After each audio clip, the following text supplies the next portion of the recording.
super. Boom. Wait, that was sick. You got it. That dinged right as we went Yeah. live. I was like, all Want to mute right, that real quick. you're good. What's up, everyone? Welcome back to the Bum. Happy Monday. Happy April. Let me see. 17th. 17th. Yeah. Hell yeah. That's my birthday day. Happy April 17th. Happy Monday. Happy to have Brian here today. We have Brian, the reigning MVP, Battleflix Season 1 champion. The trophy was named after him And then you for got 2 weeks, and we will address that controversy here soon. But still, you are the MVP regardless. Brian, thanks for coming on today. How you doing? doing good. Thanks for having me on, man. I appreciate it. Of course. So Glad you're to in. step in for Jake, that Slytherin man. Yeah, no one the people have been clamoring to get Jake off the show in any capacity, so we finally got Brian here. Gray says, hello, happy Monday. Shout out to Gray, our number one A-lister, who's been holding down that spot for a couple days now. We'll start off bum of the days. I got a really fun one today. And Brian, you might know where I'm going with this. But my bum of the day is a man who was formerly the number one overall draft pick in the NBA. He has since fallen from grace a little bit. He's out of the league. He's now coaching down the road at Butler University. But my bum of the day is Greg Oden, my good friend, my dear friend, my colleague, my pal, my brother in arms, Greg Oden. So I want to tell the full Greg Oden story of what happened Saturday night to you, Brian, because you weren't there. It is quite a funny series of events. Basically, I'll set the scene. We are at a bar downtown Indy, and it was really hot day, super nice day. It's kind of an outdoor indoor bar. It was 16-bit. You've been to 16-bit, right, Brian? I'm not sure. I haven't been to Indy a lot, so Besides living here, but yeah. yeah. All right. But we're there. Whatever. We've been there for a couple hours, and then my buddy Jake and I were going to the bathroom. And you know how girls go in pairs. We decided to try that out. We're going to the bathroom, and Jake just turns to me and goes, dude, I just saw Greg Oden. I was like, whoa, what do you mean? No, I just saw Greg Oden. And I was like, where? We look around, couldn't see him. I'm like, first of all, how do you lose a 7'4" man? That's impossible. But then as we're going to the bathroom, we're peeing next to each other like brothers. And we're like, all right, we got to find him to like go get a picture. And then we search the whole bar. We find him in this back corner, and he's sitting down. He's flirting it up with this lady, this cute blonde. He's flirting it up. I'm pretty sure And he's married. well, maybe he's flirting up with his wife. I don't know. Maybe he was just talking. Maybe he was being nice. I don't know. But this guy who was like standing with us, kind of, I was like, oh my God. I was like, it's Greg Oden. You get a picture? And he's like, nah, he's like not taking any pictures or anything. He's not letting people take pictures. So I was like, damn. What I have failed to mention so far is I went out that night with an Ohio State shirt on. I don't like Ohio State. I didn't go to Ohio State. I got this shirt for $1 at Goodwill. It was a $1 Goodwill purchase. It's a nice little polo. I'm wearing it that night. Luckiest decision of my life. So I'm like, I'm going to use this as my in. I walk up to Mr. Greg Oden, and I'm like, hey, man. And I just like gestured to my shirt, like just pointing to the logo would mean anything. And I was like, yeah, like Ohio State. And he looked at me. He was like, oh, like you a Buckeye? I was like, yeah, class of 18. And I misspoke. I meant to say class of 22. So it's a class of 18, which would make me about 27. Yeah. I'm not. But I was like, yeah, class of 18. And then I started spewing bullshit. I was like, man, like I grew up on you. You're the reason I went to state. These are direct words that I said to him, just completely lying. So yeah, man, just you're the reason I went there. He's like, all right, man, like I'll let you get one picture. I'll let you like snap a quick selfie or something. And then Brian, you know where this is going because you've seen the picture. You fucked it up so bad, dude. So this is the picture we end up with right there. That is me and former number one overall pick Greg Oden in the flesh. And what's funny about it is I took the picture and then just got out of there quick. Didn't want to bother him anymore. Yeah. And then I get back to our table. I was like, guys, just got a picture with Greg Oden. And I show it to Ryan. It was your buddy, your partner in crime for Mr. and Mr. Unlimited. And he goes, dude, look at this picture. He showed me. I was like, oh my gosh. Didn't realize how blurry it was. But now it's my screensaver on my phone. I made it my screensaver. And it was worth it. It's worth it for the bit now. Now I'm just enjoying how funny it is that that's the one picture I got. Yeah. But yeah, that's so shout out to Greg Oden for being a kind human being and accepting my bullshit of lies. But yeah, that's my bum of the day, Greg Oden. Shout out to him. I Fall will from grace. say that's like the most Indiana shit. Like, he's not that mainstream anymore, but like getting a picture with Greg Oden. I mean, I Yeah. saw him play in high school. It was him, Mike Connolly played against Eric Gordon, dude. That's it. I think everyone in Indiana was at that game. Because I Hey, was I at was that game. actually at that game, I pal. was there. I was there. My dad took me to that game. It's crazy. Okay, okay. I'm not bullshit. I think everyone who was like our age, who's now like mid, like early 20s, was at that game. Like their dad Yeah, either took them or they went with a friend. Like everyone was at that game. I don't remember anything about it, but I remember being there. I went to the Eric Gordon versus Michael Jordan Suns. I went to that game, and that was when Eric Gordon was the number one player in the country, and like it was wild. Wait, when was this? Who they This play? was 2006, 7. When it was Eric Gordon versus Michael Jordan's son. Yeah, and he cooked him. Hell yeah. God, dude, my neck is hell. Is it my turn for the bum of the day? Yeah. Well, we have Griffin, Oh, Mr. 10 wow, foot. Griffin, you're a bum. We both. Griffin. You know what? Yeah, keep watching, buddy. No, so my bum of the day is I got a job, so that's pretty cool. Yeah. Multiple jobs, correct? Yeah, currently I guess an unpaid internship is technically a job. But the tough part is I was 'cause I've been looking for like a consistent thing for a while now. And I went on like I have like some friends who are pretty hippy dippy and like they've done like these cool work jobs where you can work in like a national park and stuff like that. So when I was like at because like I was coming up on 3 weeks being in Chicago, and I still hadn't found a job. And I was just sending out all these resumes to these cool work spots, and then I got this interview set up on like my third, like exactly 3 weeks since I've been back here, and I ended up getting that job. And now I'm getting like all these emails back from like Alaska and like Utah, so it's gonna be tough to turn those down because I'm a Roman person, but I'll be in Chicago for the next like year or two, be locked in. So we'll see how it goes. Probably have to What do a lot of trips. what would it take for you to take one of those jobs? Oh, dude, if I did not get this job, I would have taken the Zion National Park job easily. And I'm just on a what were you phone gonna call. do? I'd be working in like one of the big hotels right outside Zion, and like I'd be working like the front desk, and then I'd have weekends off, and it's free room and board, so it's mostly just pocketing what you make, and then you just get to walk around Zion for like a summer. That sounds awesome. I have a buddy who did that at Yellowstone, but the one in Alaska is like completely like this is not. They're like this is a very separated from society type of job, so this may not be for everyone, and it's pretty wild. I'm like, I don't think that's for me. I'd have to do another workup into that one. So explain to people what your actual job, the job you are now committing to, is in Yeah. Chicago. I'm gonna be server bartender, mostly serving. I think at Second City, which is the big comedy place. I'm gonna try to take some classes there because I feel like a lot of comics who, if you can Google Second City, a lot of comics have come up through there. And then I'm doing an unpaid internship for a film place, and then I just heard back from a coffee shop, so I might do the nights serving at Second City, and then what is the coffee shop? Yeah. Damn. Yeah.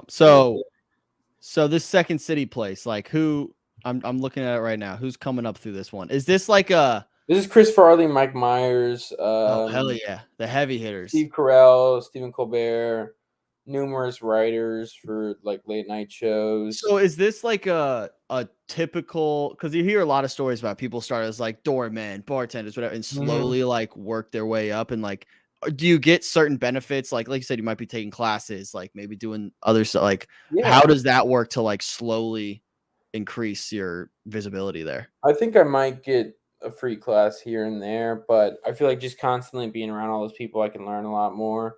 And like during the 70s when sketch was really like the go-to 70s, 80s, and 90s was when Second City was really. I mean, even now, like quite a few of the SNL cast members came from Second City, and I don't know. For me, I don't know if I'll ever be on SNL, but like the end goal would be not an end goal, but a goal would be to do this thing called Boom Chicago. It's a improv club in Amsterdam.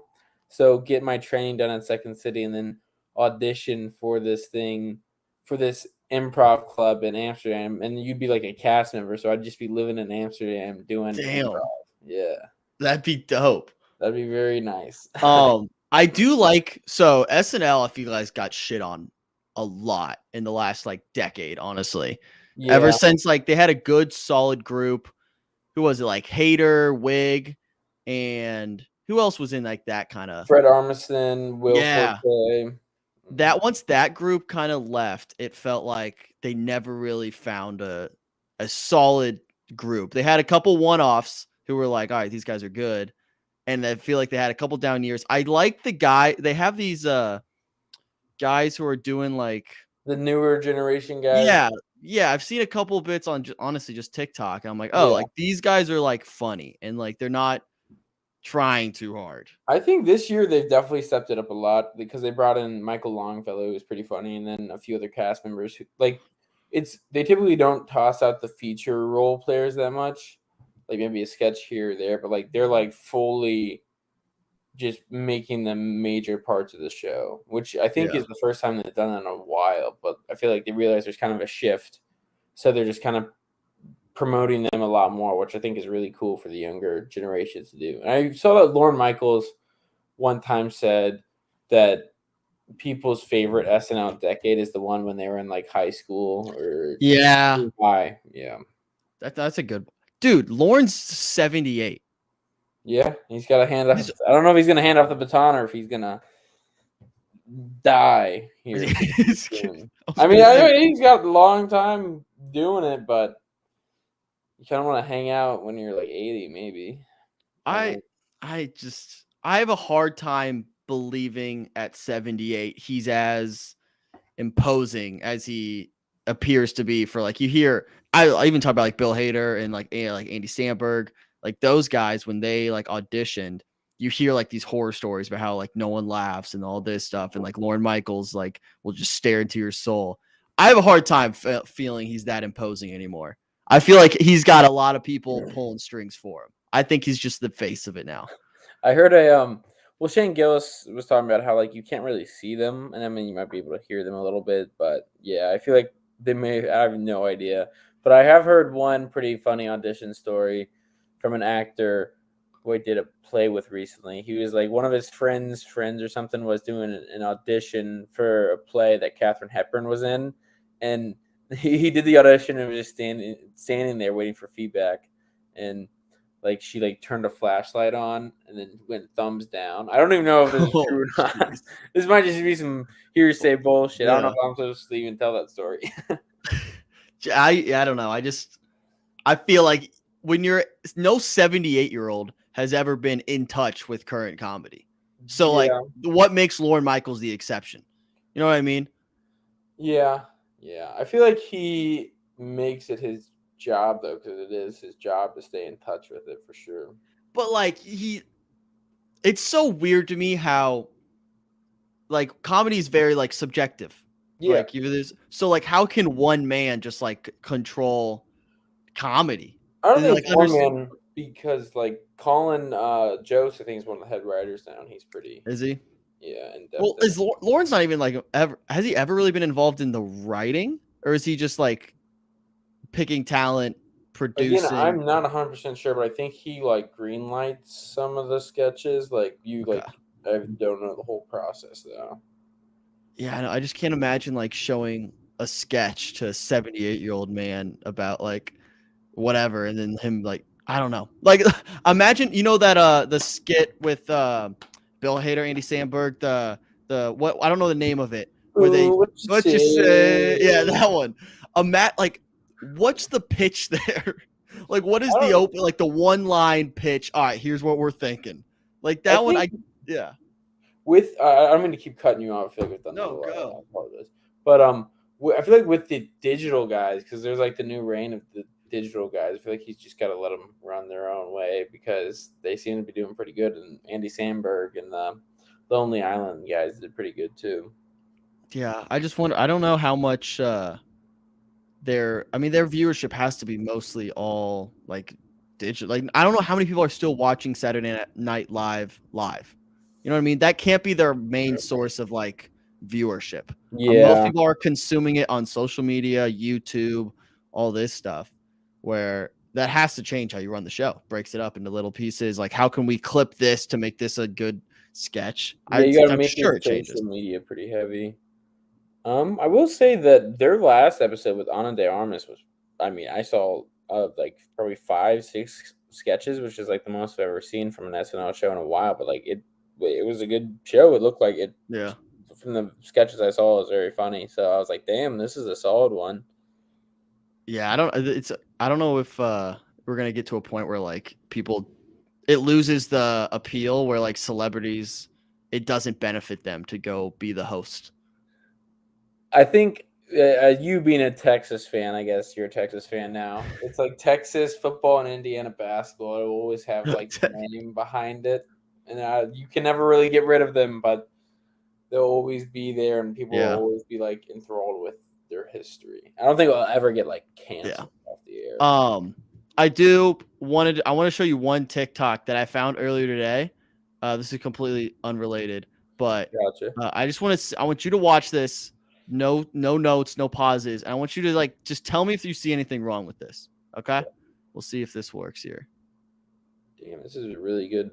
I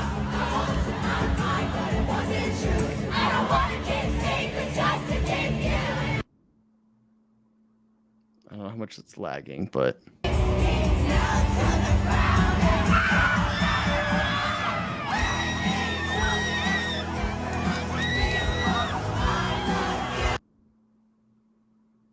it's paused. Shouldn't pause here. Should keep going. Oh no, did it stop here? All right, wait, let me find it. So it lags a little bit. Did you see that whole video? I've not seen this yet.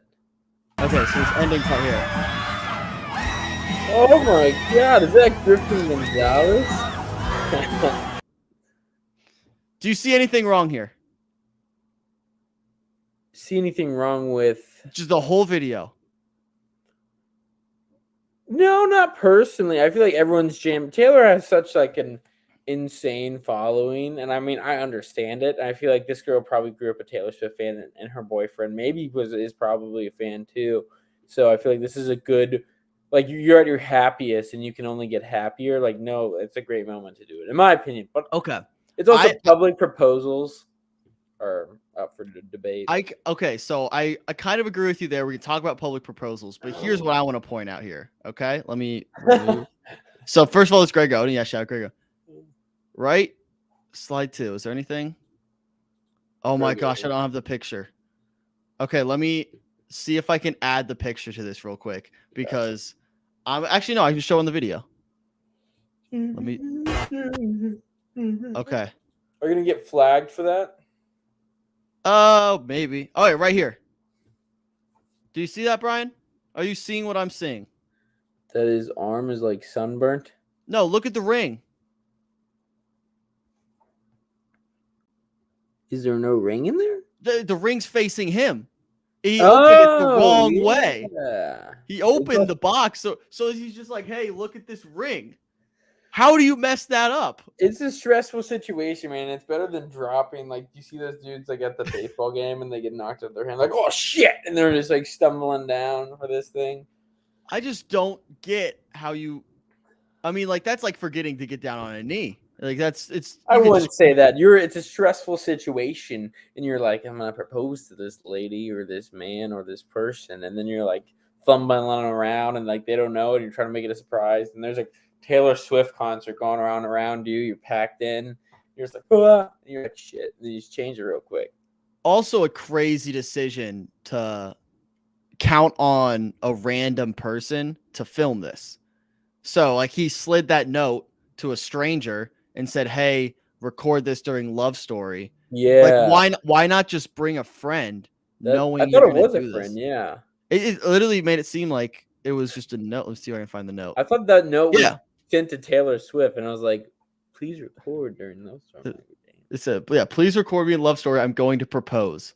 Like written on a courtyard Marriott napkin. Like you're hinging your one of the biggest moments of your life on a lot of variables here. Like that, I think I don't get it. the woman or the person who was handed this note probably understands the weight of it. She's like, "Oh my god, what a good plan." That's a lot of pressure. I don't know what I would do if I got this. Like I would probably start recording too early, and then the person who's getting proposed to is like, "Why are you filming me?" And then like Yeah. smacks me, and then all of a sudden everything goes wrong. Or what if like I didn't hit record? You actually accidentally like don't hit it, Or you and just this take a blurry picture with Greg Oden. yeah, I'm not the best in under pressure situations. You might end up with a picture of Greg Oden. What if this is you end up looking like this for your proposal? This is the only picture you have of you and your significant other on your wedding day is a picture that is this quality. Like what like you're I don't know. That seems aggressive to do. I don't mind the situation, but I think the planning could have been a little bit better. I That's definitely just my agree thought. that like if someone did that to me, I'd be like, "Can someone else do this?" Because I don't know if I would want that much responsibility. You start You know, passing the napkin to like other people, like, what hey, like, what are some other things that you're like, I don't want like if someone like I guess when you're a server and someone's like, "Hey, can you take a picture of us?" or you just like take a bunch of pictures, you're like, "Is this good enough?" and then you hand the phone back. Like, what are some scenarios for you where you're like, I oh, guess like I'll do it, but I don't really want to do it. um, let me think. So, are there any like driving situations? No. Um, I guess it's really only pictures and videos. maybe like watch my kid. I'm going to the bathroom. Like Like a I would, baby. even if Yeah, it's a baby or like honestly like 4 or 5 when they're like energetic and running around. yeah. Like I would be able to control that thing if it wants to run away. Like if this thing charges me, hey man, how am I gonna sedate him? Yeah, you can't. And then all of a Take, sudden I'm the bad guy because I put a I little take kid in you. a headlock just to make sure he didn't get away when I was just trying to be the good guy here. Yeah, So I think that's a situation. Yeah, there's some situations just like you'd rather avoid. It's like if you get yeah, a wrong order at a restaurant, I will yeah. never say anything. I'll just eat it. I don't get that. I'm just gonna eat it I because think then I'll make that guy feel bad.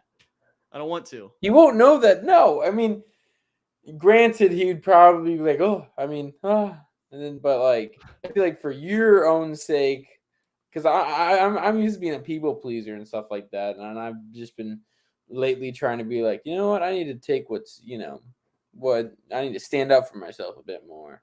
I feel like that's a good test. I feel like a lot of people in society are people pleasers, and it's just like you do your own thing, man. You like I think a big thing is just like if you get your order wrong, you got to start saying, I didn't order this."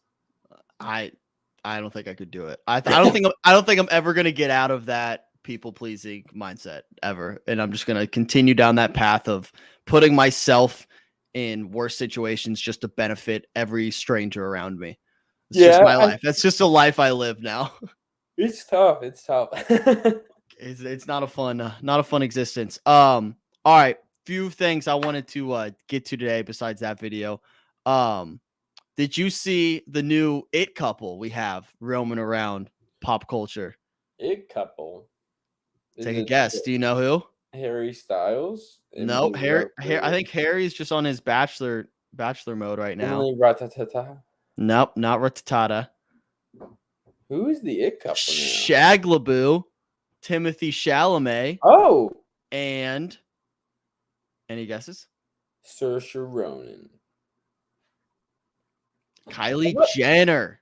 No way, dude. Yeah, Timothy Chalamet and Kylie Jenner. Hasn't Chalamet been dating that one girl from Baby Driver? Lily James The other girl. The girl who was in like the team. with John Hamm. Hmm? They were. I feel like all right. When do we start calling Timothy's pulling out of his weight class? Like on it, Timothy's like the it kid now, man. But- It man. It's but him and Kylie Pete Jenner, Davidson. like I Pete mean, Davidson, I weirdly can see that. Like he was like I get the attractiveness there. With yeah. Chalamet, he in my mind is still like 20 and just a kid. Like the fact that he's dating Kylie Jenner doesn't make sense to I me. think he's almost like 28. I think I know he's way older than you think. I think it's just because of his body frame is a bit smaller, but nothing wrong with that, you know. I Skinny feel like boys, I feel like he's gonna have a Leo type transformation where like a Leo, I felt like he probably like late 90s, early 2000s was the same, like felt young. Even Titanic. How young was he in Titanic?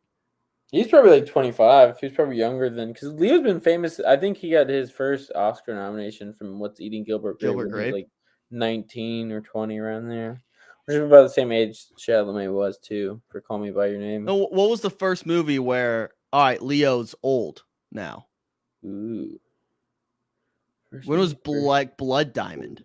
But that was He still was pretty young in Blood Diamond. but he's not a kid. When was the first time he wasn't a kid? Like I would say Timothy's a kid in Dune. He's a kid. Well, he's still in his 20s now, so I feel like that's still.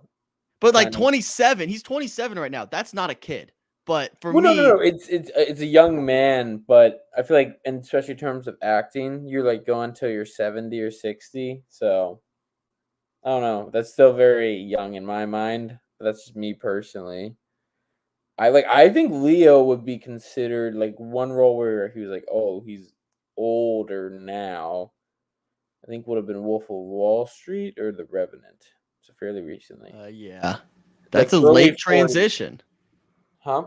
That's a late transition though. To be old, to make that many movies and then like, all right, now I'm an old man. Yeah.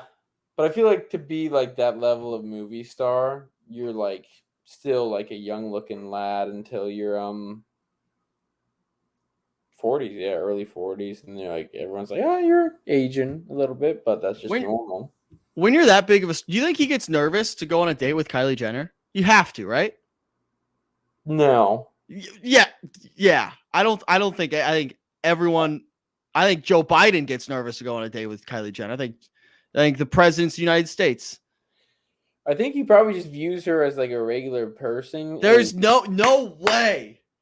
I'd say he's more famous than Kylie Jenner. I wouldn't disagree with that, but I still think just like inherently as a man or boy in his case. Yeah, for a nervous date, yeah. I guess that's kind of everyone has like that nervous butterflies before a date. And you you just on a date in a while.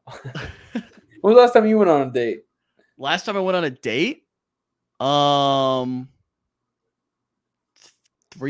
months ago. 2 months ago. There you go. That's good. I don't think that's very good. I think people should date more. Yeah, I mean, taking people on dates, like, was it dinner or was it just like what would you consider a date? Like drinks or food? Either or. I don't think it's based on the activity. I think it's the intention. Yeah. Like I think you can be very clear like this is a date. Like there should be no discrepancy. Yeah, got you. So there's like you can't be on a date with like 5 other people. Yeah. Why are you asking questions like you've never been on a date I'm before? joking. I don't think I've been on that many dates, like maybe 4 total in your life?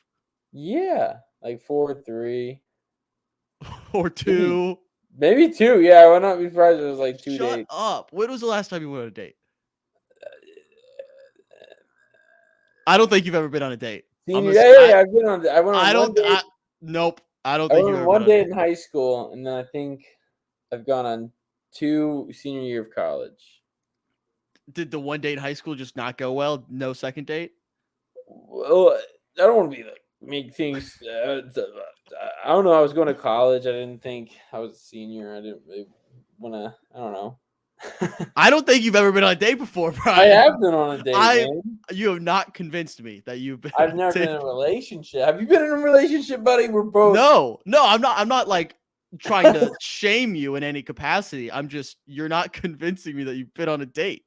I have been on a date. I have. Have you ever been on a date? Yes. How many dates? I don't keep track. I don't have a running count. Not a ton, but more than 2.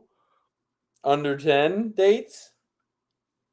I would I would put in the 10 to 15 range. Okay, cool. Well, yeah, maybe 15 to 20. No, 10 to 15 sounds right, but maybe 13 to 15. That'd At be what my point, guess. when you're like starting to date someone, are those like considered dates too, or is there just like See, yeah, that's a hurdle I haven't really faced. yeah, me So neither. maybe Yeah, we should bring on a dating expert next time and just have him explain women to us for a little bit. yeah. Oh man, But no, but shout out Timothy Chalamet. I mean, somehow, some way, pulling Kylie Jenner, which Kylie's the you're one who acting like this is impossible. He's one of the most famous people in the it world right just now. he seems he doesn't have that like famous pull that I feel like other people do. For some like I Famous. just Whoa, what do you? I think we have two different ideas of this man. I think we do. If I saw him at a coffee shop, I don't think I would like him.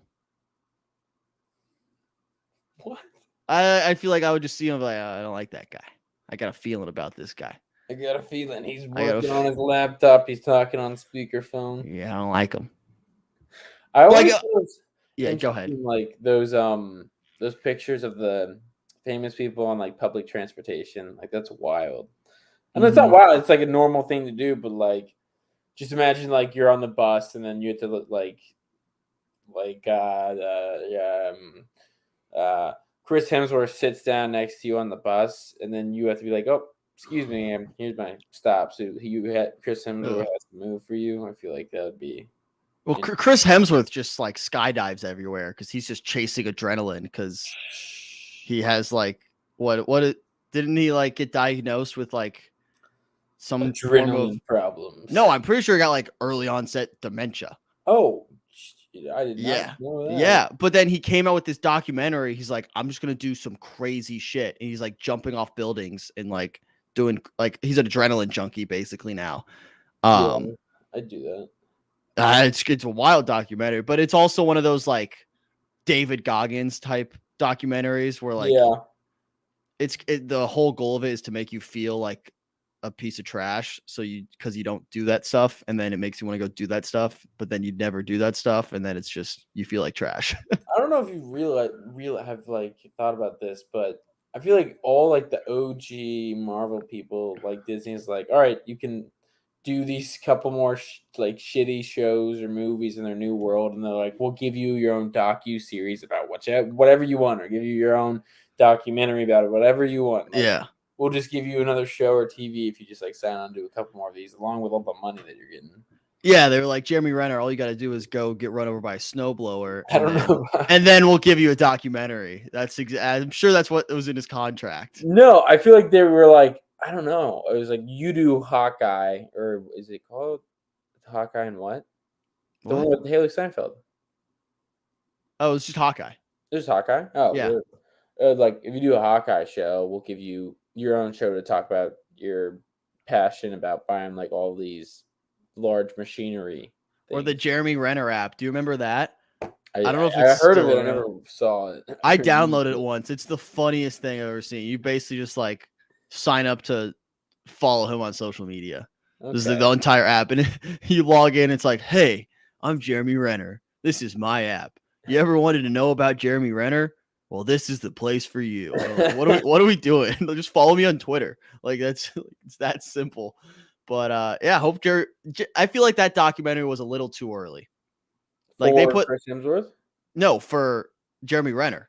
Like he was in a almost about to die state in the Yeah. hospital in January, and they're rolling him out in a wheelchair to do a documentary about how great his life is. I'm like, maybe wait till summer, give him a couple months. It might be a bit messed up, but you also don't know when the release date of it was, so it could have been scheduled for this. But at the same time, not publicity wise, he's in the media, so I mean, like, not to be that guy, but they're probably like, well, he's Yeah. being talked about right now, so let's Promote it and send it out. Not to be like nothing wrong with that. You get a lot more viewers that way. I feel like It's all about the clicks. All about Yeah. the clicks. So I do want to talk about the Castellani Trophy dilemma that we have going on here. So anyone who's watching right now who hasn't seen it, which is probably most people because the video came out today. Popping off. Yeah, shout out Chris Castellani. Go watch that video live on the Good Time YouTube right now. Fun interview. Second time he's been on the show. But I offered him an opportunity. I said, "You're a movie guy. You're one of the bigger movie guys we've had on this show before. So let's see if you can answer 4 questions from our Battleflix championship round." And I said, if you go 4 for 4, we will name the MVP trophy off of you. So let me see if I can move. I'm gonna grab the trophy real quick for you. Anyone out there knows how to fix some shoulder problems? There it is. Hey, my name's on there already. You can't change that shit. Yeah, your name's on it, but it will be changed soon. I'm doing a ceremony probably tomorrow. We're gonna announce that it's now the Chris Castellani Battleflix MVP trophy. But you gave him the easiest fucking questions. Other than that first one, you gave him pretty easy questions. I was directly straight off the championship. I don't know what else you want me to do. Could you answer all 4 of them right now? Not the crazy heart one, because how old is he? Okay, well you got that one right. How old is he though? Castellani, he's like 27. All right, it's older than us. That's in the zeitgeist a bit more. Did you drop zeitgeist on this show? Yeah. That's impressive. I'm learning new words, man. He did just up in Chicago. We got this whole new perspective on life. I don't know. Improving your vocabulary. Yeah. Dropping zeitgeist casually. No one's ever dropped zeitgeist casually. You knew what you were doing. No, zeitgeist is like when things are in the air. Like I had a stand-up bit about pre-workout that I think I did on your show, your last Comic Standing show, and then some dude just like did a whole TikTok about it. It wasn't even like a joke format. He was just reading off names of it, and I was like, "Shit, man, it must have been in the zeitgeist." And I'm like, "Well, I can't do that joke anymore." Damn. Oh, I totally saw something on Twitter today. I have this thing about big words where I'm like, just don't. You can type them out, but don't say them. But this one really made me mad. I'll see if I can pull this up real quick. It was my tweet. It's zeitgeist, plural. That's the plural. What the tweet was. Interesting. There we go. Okay, my profile. I'm gonna see if I can share my screen. Again, I'm still getting used to my new toys here. His new playtime. Where is it? Do you think you could ever do a 9 to 5? Like office job? Yeah. No. Yeah. No way. All right, let's see. All right, do you see this? Let me see if I can make it bigger now. Sir, confirmed. All right, let me go here. Make it a little bigger for the people at home. This is where having a producer would be nice. Where they can just do this for me. I do not currently. If anyone's interested in a job, let me know. So this was my tweet. I basically said, so the original tweet was, they were talking about Bill Hader and Barry. And they were talking about how they said the Bill Hader guest spot SNL funny guy into one of the most compelling working directors of both action and tragicomic American surrealism is still one of the most incredible, insane transformations of talent I've ever seen. I replied, I said, if anyone ever utters the phrase tragicomic American surrealism around me, I will slap them in the face. That's one of those things where it's like, you just can't say that out loud. That's not a real combination of words you should ever speak. No, I would agree. I would 100% agree with that, but it's more of like a film theory. Tragicomic, is that a word? I don't think that's a word, but I feel like when you're writing like a film theory or just like discussing a career plateau or a career like trajectory or whatever, I feel like that's a unique phrase. Well, like tragedy comedy, like a lot of Shakespeare stuff was that. Film majors are the worst, man. And I'm a film minor. I will say that one of my favorite classes was like it was called like Hollywood 2, but we would just like take 8 to 10 pages of notes on like movies, which was really cool. Yeah. And we watched like old movies in movie theaters. And I will say also about comic people who come from the background of comedy. Those people are like very, very some of the best people actors. Because like Bob Odenkirk used to be a comedic writer before he was even like I mean, he did Second City, but like performing to the mainstream crowd, and he'd be able to do comedy and drama. Steve Carell, Bill Hader. I feel like if to truly be a good actor, you Adam Sandler too. Honestly, like Mm-hmm. a lot of the best actors are some of the best comedians as well. I would say Yeah. because it's just such a hard thing to get done. Because like I've met with like some people I've done with plays or performed with are like comedy is definitely a lot more harder than drama. Yeah. No, that's interesting. I loved like my film classes in college because it was like, yeah, you gotta watch movies and talk about them, and then you start to get an eye for it, Yeah. like when you start watching new movies. But there's a line, you know what I mean? There's a line where if you go too far into film bro mentality, everyone hates you. Like Yeah. no one care. Like it's not that deep. There's such a fine line there that most people like either go too far or too little. Like it's so interesting Hold on, I might be able to pull up some of my film notes from college. to do it if you want to. Share your screen. Hold on. But no, I feel like I mean I'm not gonna talk about how this like shadow trajectory in during like the middle of a movie. I mean Yeah. I see it and it registers with me, but I don't know. I'm never gonna like say that. Or I just might be able. anyone who just like drops like mise en scènes or whatever. Well, mise It's en like, scene's everything in the scene, though. yeah, So it's a exactly. pretty But easy. then just to say it out loud, like, all right, shut up, dude. No one cares. Like you can describe what it is and what you're seeing, but like don't say it. You're only saying that to prove that you know what that means. I mean, not if you're watching it with someone who is in the film world. No, you're never even if everyone's a film major, you're not casually dropping mise en scène. Yeah, you are. No, you're Sometimes. not. You're not. Just if you're just watching it casually and you're watching the new Dune movie in like November, you're not just casually dropping that phrase. Oh, I'm trying to find this. I'm not sure if I can find it in time, but What was your final like presentation or like project you had to do for school? which classes? Sometimes a lot of classes. Yeah, I don't know if I'll be able to find it. Did you have like a final capstone project for your major you had to do? My directing class, I had to do, I think, 4 short films in a span of time, but like that's a pre-production, production, post-production. Damn. So four. Did I say 4? Yeah. That's a lot. Yeah. And then that was my directing class, and then there's like some like those cinema theory classes. Like you'd have to like write a paper at the end of it, and that was like I wrote one of my papers about The Graduate, which no one I'm surprised not a whole lot of people have seen it. I don't think you've seen it, right? I've seen it. You have? It's a Philip great Seymour movie, Hoffman? dude. No, that's The Master. Wait, no, not Hoffman. Dustin Hoffman. Dustin Hoffman. Yeah, Sorry, yeah, got yeah, him yeah. confused. Yeah. Yeah, no, I've seen The Graduate, but it's been a while, and I was like half Yeah. asleep. But But it was mostly about just like making movies, which I mean, I've definitely missed that. I've been writing, or before I started doing that play, I was writing some screenplays and just trying to do the whole Wes Anderson thing where you make it a short film and then you submit that to film festivals and stuff like that. So I mean, I'll hopefully try to start doing that again. It's just such a fun process that is very enjoyable. Like one of my first classes during like 2020,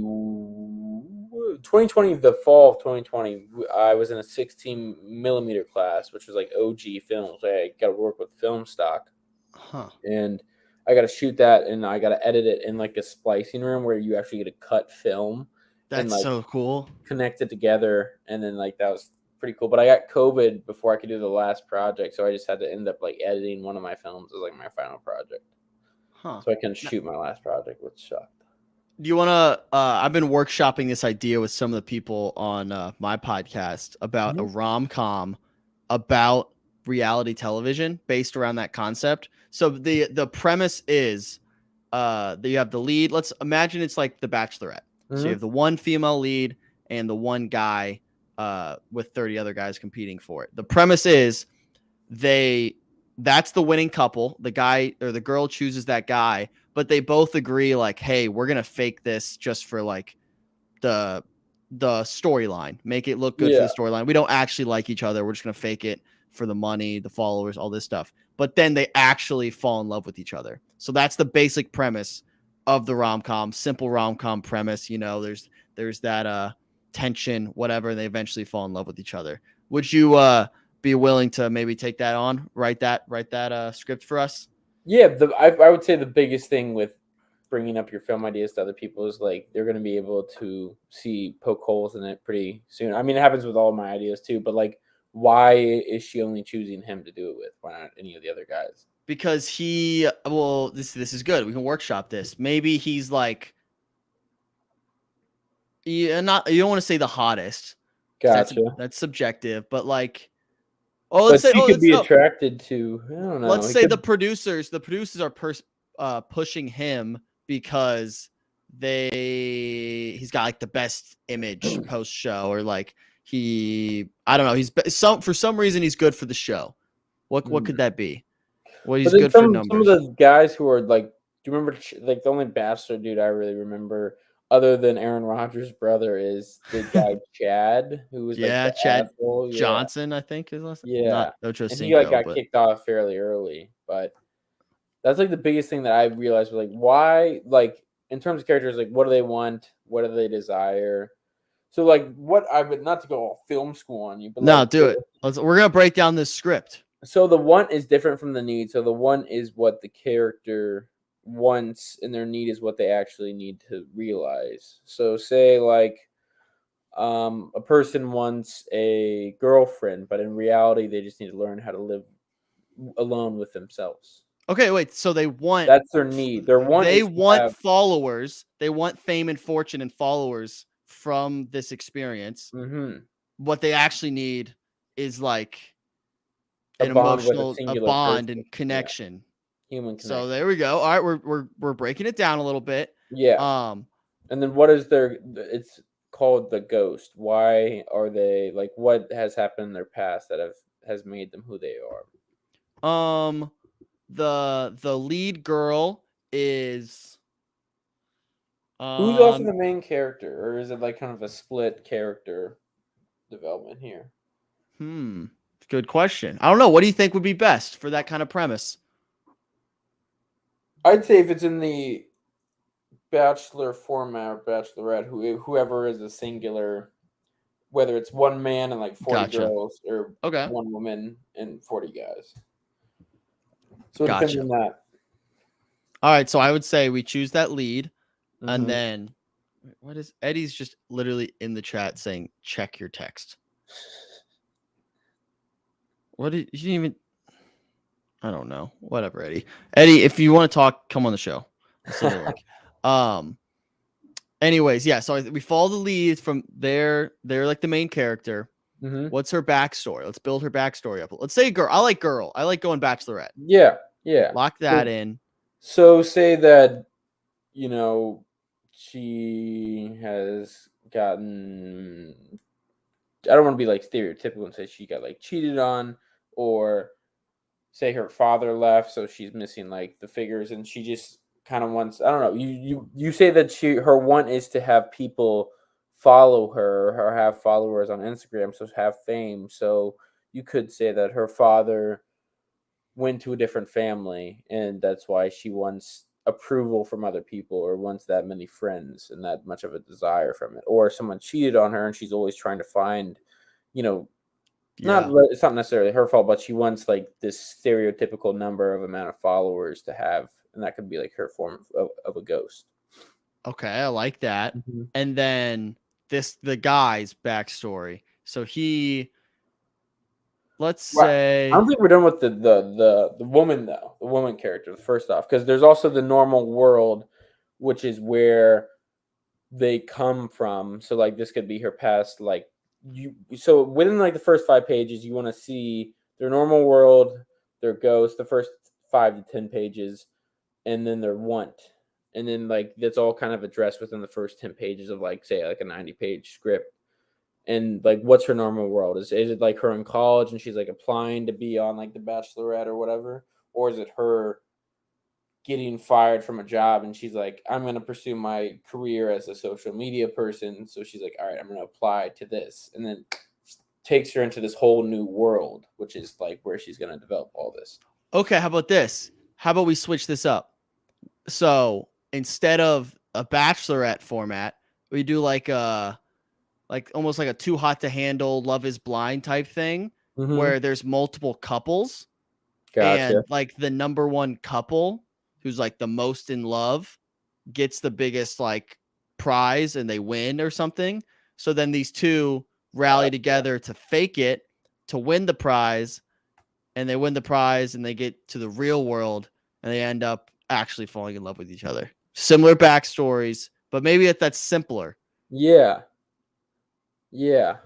I mean, it's not simple. I mean, it's still gonna be the same amount of grind to like figure out the character work details, but you could also do an ensemble with that one. So like movies like Murder on the Orient Express, where they break down each character's background or whatever, and you just have like that main kind of person that connects them all to each other. But I'm thinking like the actual reality television aspect of it is like just the first act. Okay.